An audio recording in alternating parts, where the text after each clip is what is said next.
start the session.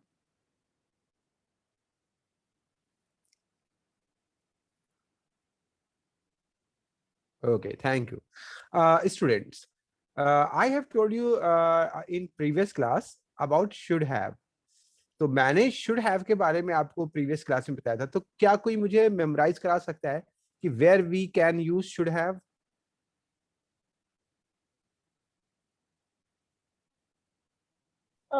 So should have का use हम करते हैं कि तुम्हें ये आना चाहिए था, ये करना चाहिए था डेफिनेटली. Yes, yes, yes. देखिए, एक था तुम्हें खाना चाहिए, तो यहाँ पर एक एडवाइस हो गई, और उसी का जब हम पास्ट करते हैं तुम्हें खाना चाहिए था, तो you should have eaten this. Very good. So इसी तरह से हम लोग एक कुड का यूज करते हैं. कुड का यूज होता है, कैन का पास्ट होता है, और ये सका सकी के लिए होता है. जैसे मैं नहीं जा सका, आई कुड नॉट गो. मैं नहीं खेल सका, I could not play.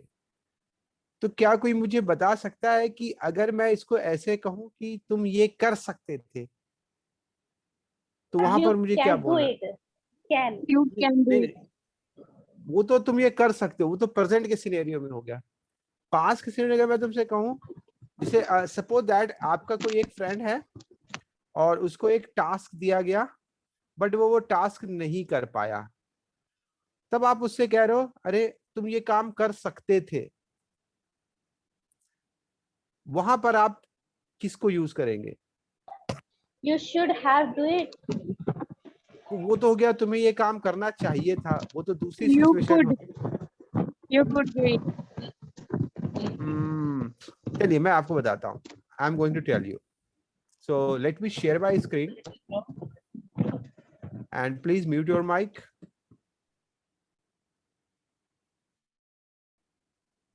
Am I? Yes, yes. Hello.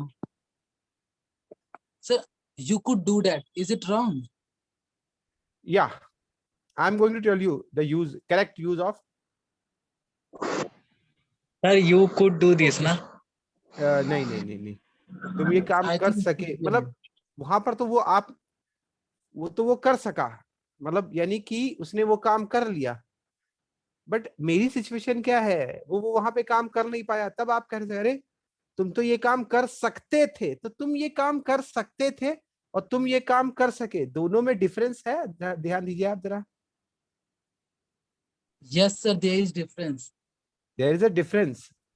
मतलब तुम ये काम कर सके और तुम ये काम कर सकते थे. जैसे ऐसे समझिए, मैं बोल सका और मैं बोल सकता था. दोनों में सिचुएशन में डिफरेंस है. सर Yes, इसमें sir. used to लगेगा क्या शायद? नहीं, आप बताइए, दोनों में डिफरेंस है. Yes sir. Yes, sir. ये मैं बोल सका, तो इसका मतलब ये हो कि आप बोल सके ना, आपने बोल लिया. देन आप यूज करो आई कुड स्पीक. और मैं बोल सकता था, मतलब वहां पर आप मिस कर गए बोलना. आप बोल सकते थे बट आप बोल नहीं पाए, है ना. कल जैसे मैंने एबल का यूज बताया था, उसी के ही रिकॉर्डिंग आगे चलते हैं. और सकता था, सकती थी के लिए हमने कुड हैव का यूज करते हैं. ठीक है. और इस सिनेरियो में और इस सिचुएशन में आपको कुड हैव का यूज करना पड़ेगा. This is my first use today.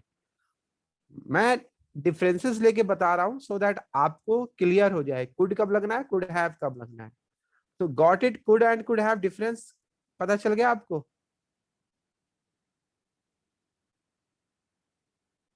सोचिए, सेंटेंस पर ध्यान दीजिए, आपको डिफरेंस बिल्कुल क्लियर हो जाएगा. The first use could have. So could have सकता था, सकती थी के लिए लगेगा, मतलब उस कंडीशन में जब कोई काम कर सकता था, हो नहीं पाया, उससे कर सकता था. तो यहां पर ध्यान रखिएगा, कुड को और कुड हैव को यूज करने में डिफरेंस है. ठीक है, दोनों ही पास्ट में यूज होते हैं, बट कुड में आप वो काम कर सके और कुड हैव में वो काम आप कर सकते थे. दोनों सिचुएशन में डिफरेंस है.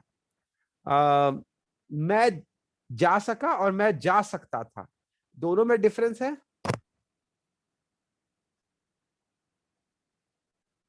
बताइए. मैं जा सका और मैं जा सकता था. Yes sir. मैं जा सका, इसको इंग्लिश में कैसे बोलेंगे? I could go. ठीक है. और मैं जा सकता था, ये क्या शो कर रहा है? ये शो I कर रहा है could कि could have. हाँ कुड हैव लगाएंगे, क्योंकि आप यहाँ पर जा सकते थे, इसका मतलब आप गए नहीं है, है ना? आप जा सकते थे, और आई कुड गो में तो आप जा सके, मतलब आप चले गए हैं। सो सकता था, जैसे शुड चाहिए के लिए लगता है और शुड हैव चाहिए था के लिए लगता है, वैसे ही कुड सका सकी के लिए लगता है और कुड हैव सकता था और सकती थी के लिए। तो the first use is could have. अब इसको बनाएंगे कैसे? बहुत ही सिंपल यूज है। सब्जेक्ट आप इसमें लेंगे सबसे पहले, फिर आप इसमें कुड हैव लगाएंगे, और जब कुड हैव लगाएंगे तो always use verb third form. Remember, आपको हमेशा वर्ब की थर्ड फॉर्म रखनी है। Now see the first example. मतलब आपने किसी को एक टास्क दिया और आपको लगता था कि वो ये टास्क कर सकता है, लेकिन उसने ये टास्क किया नहीं, ठीक है? तब आप उसको कह रहे हैं तुम ये काम कर सकते थे। देन हाउ विल यू से? यू, आप लगाओगे could have, you could have, और करने की डू की थर्ड फॉर्म डन और it. You could have done it, मतलब तुम ये काम कर सकते थे। अब मान लो आपका कोई फ्रेंड है और वो कहीं जाने की बात हो रही है पर वो गया नहीं, तब आप उसको कहोगे she could have gone there, वो वहां जा सकती थी। अब मान लो आपको क्लास अटेंड करना था पर आप क्लास अटेंड नहीं कर पाए और इसका आपको मलाल है, अफसोस है, तब आप कहोगे आई could have attended the class, मतलब मैं क्लास को अटेंड कर सकता था पर मैं कर नहीं पाया। दे, हाँ, अब कोई मैच वो लोग जीत नहीं पाए तो आप बोलोगे they could have won the match, मतलब वे लोग मैच को जीत सकते थे पर वो जीत नहीं पाए, ठीक है ना? तो they could have won the match. अब अगर आप इसमें नहीं जीत पाए अगर, तो बट दे डिडंट लगा सकते हो। जैसे you could have done it, तुम ये काम कर सकते थे पर तुम नहीं कर पाए, तो यू बट लगाइएगा, बट यू डिडंट, पर तुमने नहीं किया। यू डिडंट आप अपने हिसाब से इसके अंदर लगा सकते हो कंप्लीट करने के लिए। हाँ, तो ये कुड हैव का यूज आपको समझ में आ गया सभी स्टूडेंट्स को? Yes sir. कब और कहां पर कैसे यूज करना है, सिचुएशन भी आप समझ गए कि नहीं? तो अभी किसी को अगर इसके रिलेटेड कोई डाउट है तो वो मुझसे कंसल्ट कर सकता है। Yes, sir, I have a doubt. Yes Abhishek. Sir, my doubt is that I can't make in negative by using not between could and have. देखिए कुड हैव ऑलरेडी जो है आपका नेगेटिव सेंस दे गया ना, तो why we use could not have, क्यों use करोगे? The So in the situation last इज also, the situation is also represent negative situation like this, you could have done it, मतलब तुम ये काम कर सकते थे। तो इसका मीन्स क्या जा रहा है? means उसने नहीं किया. नहीं किया, तो सेंस तो नेगेटिव जा ही रहा है ना। आप नेगेटिव सेंस में इसको ऑलरेडी यूज ही कर रहे हो। Like this, you couldn't do this, मतलब तुम ये नहीं कर सके। जब हम कुड नॉट में नॉट लगा देते हैं तो कुडंट हो जाता है, यू कुडंट डू दिस, तुम ये काम नहीं कर सके। अब उसी को पॉजिटिव भी लें और सेंस हमारा नेगेटिव भी जाए तो हम ऐसे बोल देंगे you could have done it, मतलब तुम ये काम कर सकते थे। तो सेंस तो ऑलरेडी नेगेटिव जा रहा है ना, तो why we make this sentence in complicated way, तो मतलब इसको कॉम्प्लिकेटेड वे में क्यों बनाए? Okay. नहीं समझे बात को? But, okay, sir. And sir, you one thing you said हाँ। we can add in the last you didn't. अगर आप चाहो तो, मतलब मैंने एडिशनल बताया है, मतलब अगर आप चाहो कि तुम ये काम कर सकते थे पर तुमने नहीं किया, तो अब जब जाहिर सी बात है पास्ट की बात कर रहे हैं तो हम इसमें यू डिड नॉट का कॉन्ट्रैक्शन डिडंट यूज कर सकते हैं, बट यू डिडंट Yes. पूरा सेंटेंस बोलने की जरूरत नहीं है। नहीं समझे बात को? तुम नहीं Yes, कर sir. पाए, you didn't do this work, इतना बोलने की जरूरत नहीं है, क्योंकि because you have already told about this, मतलब आप पहले ही पूरा बता चुके हो कि तुम ये काम कर सकते थे, और उसी Yes. सिनेरियो में हम लोग बात कर रहे हैं, तो केवल हम डिडंट बोल देंगे। ठीक है, ये अभी sentence आपको नहीं आ एक रहा। और मैं आपसे, हाँ जी, yes Abhishek, You didn't mean जो didn't का जो सेंस है वो उसमें ही आ रहा है। Yes sir. हाँ उसमें ही आ रहा है। यू डिडंट आपने बोल दिया, दैट्स मीन दैट्स ओके, फिर उसको पूरा बोलने की जरूरत नहीं है। इसको ऐसे भी आप सभी स्टूडेंट समझो, जैसे अगर मैं इंग्लिश में आपसे कोई क्वेश्चंस पूछता हूँ और आपको यस या नो में जब जवाब देना होते हैं तो आपको पूरे आंसर्स देने की जरूरत नहीं होते हैं in speaking terms like this. अगर मैं कहता हूँ you study at home, you study at home, तो अगर आप पढ़ते हो तो आप सिंपल आप बोल दोगे या आई डू, और नहीं पढ़ते तो बोलोगे no sir I don't.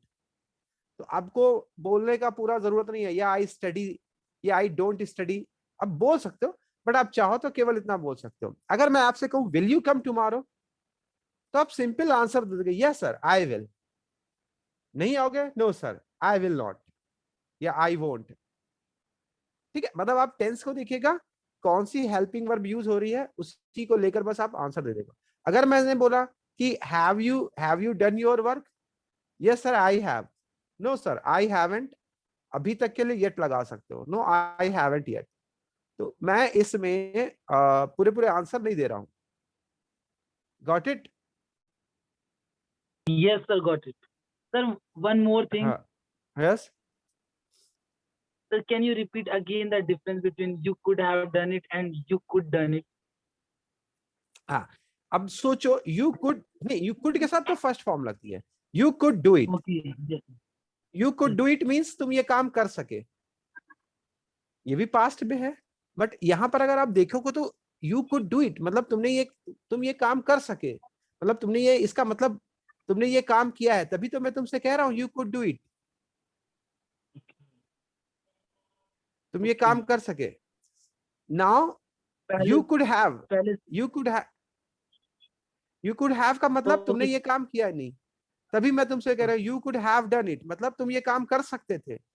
That's mean मैंने तुमको जो वर्क दिया वो तुम कर ही नहीं पाए, इसीलिए तो मैं तुमसे कह रहा हूं you could have done it, तुम ये काम कर सकते थे। जैसे मैं अगर कहूं यू कुड विन, तो मतलब तुम जिस भी मैच में या कंपटीशन में गया हो तुम उसको जीत सके हो, इसीलिए मैं कह रहा हूं यू कुड विन। और अगर मैं कहूं you could have von, is that's mean तुम ये मैच जीत सकते थे, इसका मतलब तुम वो मैच जीत नहीं पाए हो। सो नेगेटिव हो गया, like this you couldn't do, you couldn't win. Okay, sense में वो नेगेटिव ही जाएगा, हालांकि Okay. नॉट नहीं लगा है बट सेंस तो नेगेटिव जा रहा है ना। Got Okay it? sir. Yes sir. Okay, so और किसी को कोई डाउट है? Anybody else? You could do this, पाकी कुड हैव का यूज करना है, कुड हैव का। My mother, Aarti, my mother could have gone to market, हाँ मेरी माँ मार्केट जा सकती थी। इस कंडीशन में आपको क्या करना है, इसका मतलब आपकी मम्मी मार्केट नहीं गई। I could have gone to school today, हाँ मैं जा सकता था। इमरान, इंट्रोगेटिव बनाने के लिए इसके लिए आपको कुड को यानी हेल्पिंग वर्ब को पहले ले लेना है, बस that's it. Could I, could you, ऐसे करके। माई फ्रेंड कुड हैव, यहाँ पे टू नहीं लगेगा Aruna. My friend could have danced, third form लगाओगे, हैव के साथ टू नहीं लगाओगे वरना इसका सेंस अलग चला जाएगा। So now please tell me one by one. Yes Abhishek, please give me one example.